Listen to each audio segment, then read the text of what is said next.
자, 오늘 주제는 이제 그 크림토피아에 대해서 준비를 했는데, 오늘은 게스트분으로 써니님을 모셨습니다. 써니님 인사 간단하게 해주시죠. 안녕하세요. 이름 네. 그대로 써니입니다. 네, 별명이 써니입니다. 오늘 이제 그 크림토피아 관련된 영상 해가지고 여러분들 요즘에 크림토피아 많이 보시잖아요. 그래서 이 크림토피아와 여러분들 이거 어떻게 이용하고 있는지, 그리고 재테크, 취업, 오늘 인사이트 시간에 맞춰가지고 다양한 이야기를 한번 나눠보겠습니다. 한번 영상 보시죠. 요즘 세탁소 안 가는 사람 많지. 스타일러 한번 돌리고 건조기로 마무리하면 어지간한 옷들은 그냥 집에서 해결돼.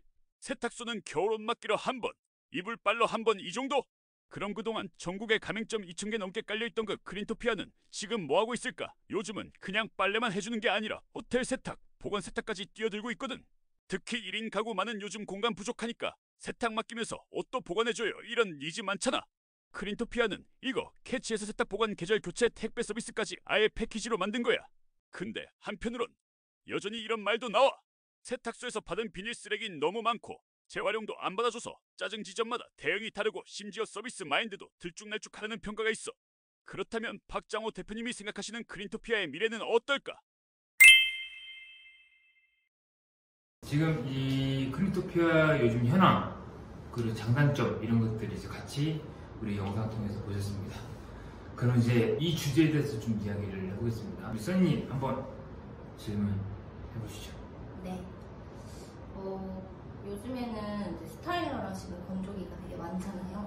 근데 꼭 크린토피아를 갈 일이 있을까요? 저희가 설명할 일이 있을까요? 우리 써니님이 확실히 저랑 좀 다른 게, 저는 굉장히 좀 뭔가 백분 토론 이런 스타일인데, 굉장히 좀 상큼한 영화, 그 TV 중에서 그거 있잖아요. 그 생생한 모토. 그런 느낌이 나는 거 되게 좋네요. 분위기가 확 사는 것 같습니다. 계속 초대해드려야 될 것 같습니다. 6시 되고요, 아니고요. 그것도 괜찮네요. 자, 크린토피아 같은 경우는 원래 이제 와이셔츠부터 출발해가지고 와이셔츠를 기반으로 그 미끼 상품 개념인 거고, 저렴하게 그걸 바탕으로 이제 그 이불 아니면은 뭐 매트리스, 외투 이런 것들을 했었거든요. 근데 그것도 이제 그 스타일러 때문에 좀 포화 상태에 있으니까는 최근 들어서 이제 B2B 쪽으로 호텔이나 모텔, 요즘에 좀 이제 인력들이 많이 없잖아요. 3D 산업이다 해가지고 이제 힘든 거 이런 것들 안 하려고 하기 때문에 큰 호텔이나 모텔들은 인력들이 있는데 어중간한 급들은 없기 때문에 그런 것들을 위탁으로 세탁 대행을 하고 있는 것 같습니다. 다음 질문. 써니님. 근데 크린토피아 같은 경우에는 세탁 쪽에서는 되게 큰 업계라고 들었는데 지금 이직해도 좀 괜찮을까요? 이 크린토피아 쪽으로 취업 이직하는 거를 물어보신 것 같은데, 사실 크린토피아를 예를 들자면은 어떤 기업이 있습니다. 네. 뭐가 있을까요? 매장 관리하는 그런. 매장 관리? 크린토피아처럼. 매장 관리하는 쪽은 좀 많기는 한데 길 가다 보면 막 보이잖아요. 그쵸? 커피 브랜드? 그런 쪽들 업무 강도가 세기는 한데, 그런 이제 그 대리점 관리, 가맹점 관리 쪽에 성격이 맞고 역량이 좀 뛰어나신 분들은 하셔도 됩니다. 그런데 이 크린토피아는 지금 예를 들면은 제품에 이제 그 수명 주기가 있는데, 제품은 초반에 도입기, 그리고 성장기, 그리고 성숙기, 쇠퇴기가 있거든요. 지금은 이제 성숙기 단계입니다. 성숙기 단계이기 때문에 크린토피아에 지금 입사도 되고, 근데 여기서 오랫동안 근무할 용이 아니라 대충 한 3년에서 4년 정도 근무하고 나서 레벨 더 높은 기업들로 이직할 용도, 그렇게 기업에서 근무를 하면 좋겠죠. 그러면 어떤 것 때문에 좋다고 생각하시나요? 여기에 그 세탁 업계에는 제가 알기로 스타트업이 대표적으로 2개가 있는데 아시나요?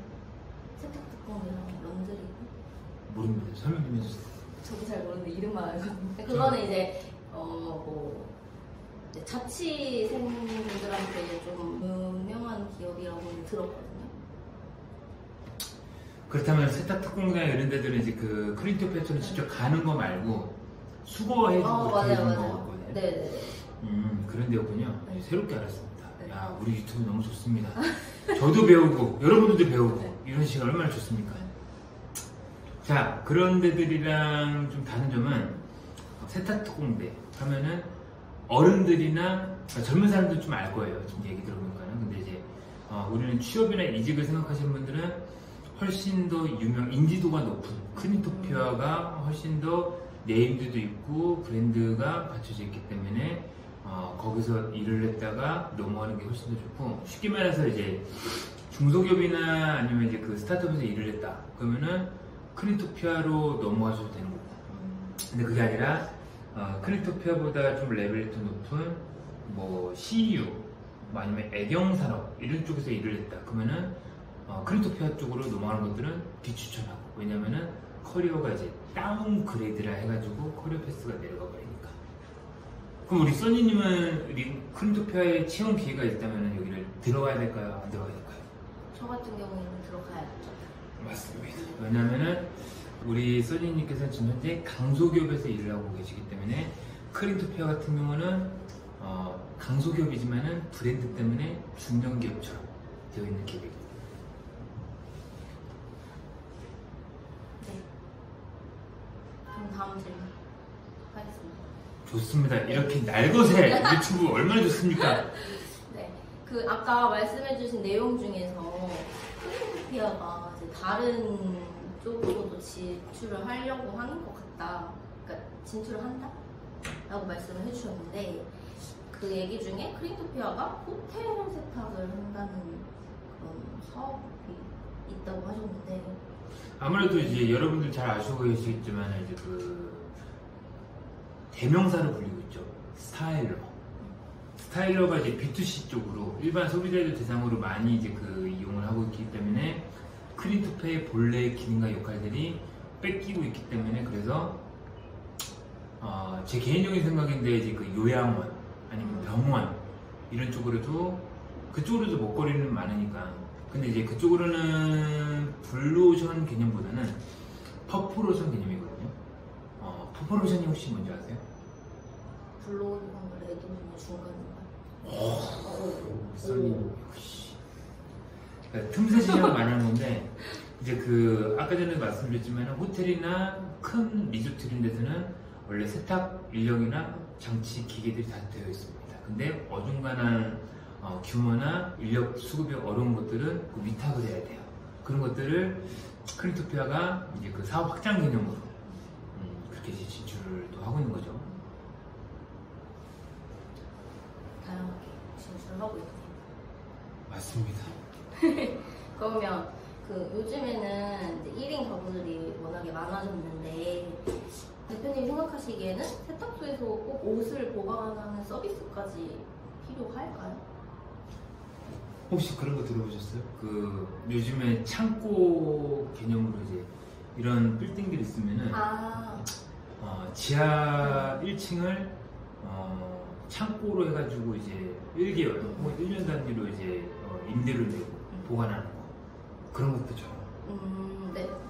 사실 이 질문은 제가 뽑아낸 건데, 저도 1인 가구로서 예전에 나는 솔로였지만 아직도 솔로입니다. 그래서 1인 가구인데 상당히 이제 그 평수가 적었을 때는 계절이 바뀌었을 때 그 옷들을 보관하는 게 굉장히 이제 불필요하고 좀 번거로웠어요. 그래서 그런 것들을 캐치해가지고 크린토피아 이제 그 옷 보관 서비스를 이제 런칭을 했는데, 가격을 제가 까먹었는데 일반 우리들이 갖고 있는 인식이나 아까 전에 말씀드렸던 뭐 미니 창고처럼 지하 1층에다가 이제 그 대여해주는 그런 그 대여료보다 비슷하거나 약간 좀 높은 수준이거든요. 근데 전 개인적인 생각이 네. 크린토피아 정도 되면은 규모가 굉장히 클 것이고 유휴 공간들이 굉장히 많기 때문에 초기에는 가격을 그 아까 전에 말씀드렸던 높은 게 아니라 저점으로 낮춰가지고 확 끌어당겨서 그 사람들은 습관적으로 거기를 계속 이용할 수밖에 없거든요. 그런 다음에 나중에 이제 가격을 올리는 전략을 하면은 확실히 이제 락인 효과를 누릴 수 있을 텐데, 런칭한 지 얼마 안 됐는데 좀 가격대가 좀 높은 것 같습니다. 그 점은 좀 아쉽네요. 그러게요. 예를 들면 약간 쿠팡 월 그런 느낌인가요? 쿠팡도 지금 가격이 되게 올랐잖아요. 4,900원, 아니 얘기해드리면 4,900원인데 이제 7,000 얼마로 올랐잖아요. 근데 사실 저도 쿠팡을 사용하는 입장에서 4,900원 가지고 쿠팡을 먹고 살 수 있을까 생각을 했거든요. 소비자 입장에서 너무 좋지만. 근데 7,900원을 올라도 사실 뭐 이 정도는 받아야지라는 생각이 있거든요. 맞습니다. 그런 느낌에서 좀 크린토피아도 갔으면 참 좋았을 텐데 그거 좀 아쉽다는 의견이시죠? 좀 유튜브 좀 해보셨나요? 아니, 오늘 처음이신데 처음에 아니신 것 같아서. 처음이고 제가 받아들이면 될까요? 맞습니다. 네. 지금 정확한 사례를 말씀해 주셨습니다. 그래서 쿠팡처럼 그렇게 하면 좋을 텐데 그게 지금 안 되고 있는 게 좀 아쉽고 이게 뭘 시사하느냐. 크린토피아는 현재 지금 임직원들의 다들 열심히 최선을 다해서 회사를 위해서 일을 하고 계시지만은 퀄리티가 높은 임직원들은 좀 상대적으로 좀 부족할 것이다 이렇게 보여집니다. 그러면 여기서 조금 질문 갑자기 생각이 든 건데요. 좋습니다. 네, 크린토피아에는 어떤 분이 조금 지원을 하면 좋을까요? 어떤 인재? 예를 들면은 우리 써니님처럼 긍정 마인드를 계속 갖고 있어요. 왜냐면은 직무마다 다르지만은 상당히 이제 그 가맹점 본사가 있고 점주들이 있는데 점주들의 스트레스가 장난 아닙니다. 왜냐면 이제 B2C 쪽이니까는 일반 소비자들 중에서 그러니까 쉽게 말해서 이런 서초, 강남 지역들은 깐깐한 분들도 많고 아니면은 무던한 분들도 많고 근데 제가 여러 군데 크린토피아 이용해 보니까는 서비스가 표준화가 되어 있지 않더라고요. 가맹점주들마다 케바케로 어떤 데들은 제가 전화하면은 비닐 벗겨주세요 하면은 비닐 벗겨주신 분들 있고 비닐 벗겨주세요 하면은 본인이 벗겨야 됩니다. 그리고 본인이 집으로 갖고 가세요. 그래가지고 제가 이거 뭐지? 이 부분은 굉장히 SB 뭐 예를 들면 이제 그 가맹점 관리팀에서 굉장히 좀 힘들겠구나. 고객들의 컴플레인들이 좀 많이 있겠구나. 이런 생각이 들었습니다. 그래서 긍정적인 마인드. 그리고 두 번째로는 이 회사 안에서 내가 오랫동안 일을 하겠다. 라는 사람 말고 그 에너지에 100%가 있다 치면 에너지에 80%만 투자해가지고 그렇게만 하더라도 충분히 성과 나오고 업무 퍼포먼스랑 커리어가 올라가거든요. 100%는 안 됩니다. 100%는 안 되나요? 이유가 뭘까요? 100% 발휘하면 절대 안 됩니다. 여기서는. 너무 업무를 많이 받나요? 유튜브 좀 해보셨나요? 그냥 왠지 그냥 경험자로서 왜 그런 거 있잖아요. 나의 성과를 다 보여주지 말라. 이런 얘기가 있지 않나요? 두 가지 했었는데 좀 첫 번째 정답이 나왔는데 100% 바라게 되면은 이 회사에서는 옳다구나 하고 이제 업무가 막 엄청 몰려듭니다. 두 번째로는 견제, 시기 질투, 소위 말하는 정치에 휩싸일 가능성이 굉장히 높습니다. 예전에 저희 회사에 이제 그 크린토피아에서 일하다가 오신 분들이 몇 명 있거든요. 몇 명인데 저희 회사는 거의 대부분 여러분들이 알고 있는 회사의 임직원분들은 거의 대부분 이제 커리어 관리나 이직 때문에 오시는데 그 크린토피아에서 스페셜리스트, 그러니까 이제 소위 말하는 엘리트 인재였는데 오랫동안 못 버티고 튕겨져 나온 케이스가 방금 말했던 업무 실력을 100% 발휘했기 때문에 업무도 많이 몰려들고 시기 질투 그런 것들 때문이지. 너무 힘들어서 이직하고 싶어요. 업무를 오히려 잘하고 열심히 성과를 냈는데 오히려 지금 이제 그 사람들한테 지금 미움받고 있어요. 이렇게 하는 경우도 있었습니다. 그러면 반대로 면접 볼 때는 그렇게 하면 안 되겠죠? 면접 볼 때는 또 반대로지. 또 최선을 다하는 사람으로서. 근데 강력 조절인데 1차 면접에서는 당장 내 부하 직원을 뽑는데 방금 말했던 대로 최선을 다하면 안 되고 90%, 80% 정도만 하고 나서 2차 면접, 임원진 면접일 때는 100% 발휘하셔야 됩니다. 그렇게 해서 1차 면접 때는 이 사람 일잘러인데 내 자리는 위험하지 않겠구나.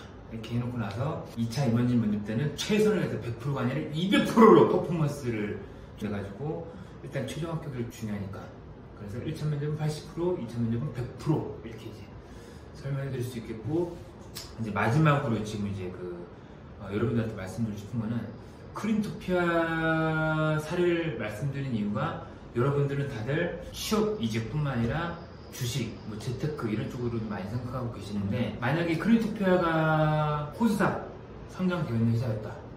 뭐 코스피나 코스닥 그랬으면 저는 지금 뺄 거였습니다. 주식을 갖고 있다 치면은 빼는 시기 매도. 왜냐? 이제 곧 있으면 이제 1, 2년 뒤면은 이제 그 매출이 떨어지는 않을 거고 정체기. 근데 그때가 되면은 매도하거든요. 근데 주식은 세수화풀을 내다봐야 되기 때문에 한수화풀을 내다보는 게 아니라 지금 미리 빼놔야지 가라앉기 전에 수익 보고 탈출하는 거예요. 그런 식으로 이제 재테크랑 취업이랑 커리어는 똑같습니다. 인사이트를 갖고 있으면은 절대 손해볼 일 없고 득템이 가능합니다. 자, 써니님은 오늘 첫 출연하셨는데 어떠셨나요? 되게 제가 인사 직무에 있긴 하지만 채용도 약간 전략이 필요하다. 기업 선택도 전략적으로 해야 한다. 근데 약간 우려되는 점은 방금 주식 얘기하셨는데 크림토피아 인사팀에서 회장님한테 불만으로 돌아가는 거 아닐까? 오지 말라고 하는 느낌인 것 같은데. 하지만 이제 그런 게 있다. 삼성 같은 경우도 옛날에 이제 그 반도체 쪽으로 이제 했다가 그 반도체를 바탕으로 여러 가지 관련된 사업을 통해서 지금 이렇게 거대한 우리나라뿐만 아니라 글로벌 기업으로 도약했지 않습니까? 마찬가지로 크림토피아도 지금 세탁업이지만 이 세탁업을 중심으로 유능한 인재들이 들어와서 이제 사업을 확장하고 그렇게 되면은 크림토피아 그룹, 예를 들면 크림토피아니까는 제가 영어를 잘 모르겠지만은 크림토피아가 C겠죠? CT 그룹 해가지고 삼성그룹처럼 될 수도 있을 거라 생각됩니다. 그래서 도전정신 있다, 빨리 커리어를 고생해서라도 쌓고 싶다, 그럼 지원하시면 되는 거고, 아 나는 워라벨이랑 적당히만 근무하고 그러면은 크림토피아는 지원하지 말라는 게 아니라 이 순위로 두시면 되는 거죠. 아시겠죠? 자, 그러면은 오늘 크림토피아를 통해서 여러 가지 즉문즉답이 아니라 즉설 풀어봤습니다. 자, 그러면은 다음 이 시간에 또 찾아뵙겠습니다.